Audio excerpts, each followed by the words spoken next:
ഇങ്ങനെ മനുഷ്യനെ പ്രലോഭിപ്പിക്കാവോ? എവിടെ തിരിഞ്ഞാലും ഫുഡ് ഐറ്റംസ് മാത്രം.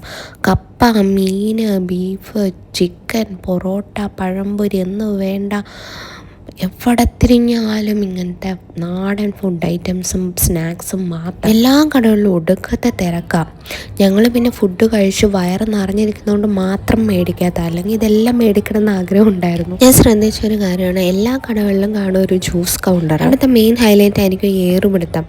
എറിയ, കറക്കുക, പറക്കുക, ക്യാച്ച് പിടിക്കുക, വീണ്ടും എറിയുക, കറക്കുക. ഇത് തന്നെ കാണാൻ എന്തായാലും നല്ല രസമുണ്ട് കേട്ടോ. ഇങ്ങനെയൊക്കെയല്ലേ ആൾക്കാരെ അട്രാക്റ്റ് ചെയ്യാൻ പറ്റുള്ളൂ അല്ലേ. കരാമയിൽ കൂടെ നടക്കുമ്പോൾ നമുക്ക് കേരളത്തിൽ കൂടെ നടക്കുന്ന ഒരു പ്രതീതിയാണ് വരിക. കാരണം ഞാൻ പറഞ്ഞില്ലേ, മലയാളീസ് ഏറ്റവും കൂടുതൽ നമുക്കിവിടെ കാണാൻ പറ്റും. അങ്ങനെ ഞങ്ങൾ വർത്താനമൊക്കെ പറഞ്ഞുകൊണ്ട് നിന്നപ്പോഴത്തേനാണ് ഓപ്പോസിറ്റ് വേറൊരു ചേട്ടൻ കുലുക്കി സർബത്ത് ഉണ്ടാക്കുന്നത് കണ്ടേ. പെട്ടെന്ന് ആ ചേട്ടൻ ഇത് കറക്കുന്നതിനിടയിൽ താഴെ ഒന്ന് പോയി. പക്ഷേ പുള്ളി ഒട്ടും വൈകാതെ തന്നെ ഒന്നും കാര്യമാക്കാതെ ഓവർകം ചെയ്ത് അടുത്ത പരിപാടി സ്റ്റാർട്ട് ചെയ്തു കേട്ടോ.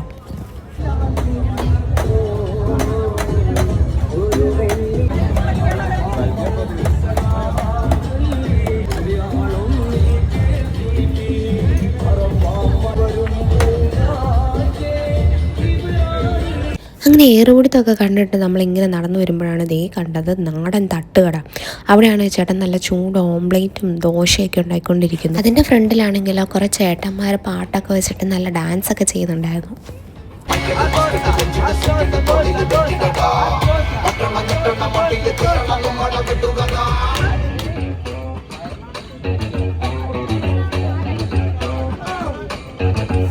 അപ്പോൾ ഇന്നത്തെ വീഡിയോ അത്രയേ ഉള്ളൂ. ബാക്കി വിശേഷങ്ങളുമായി നെക്സ്റ്റ് വീഡിയോ കാണാം. അപ്പോൾ എല്ലാവർക്കും ടാറ്റാ, ബൈ ബൈ.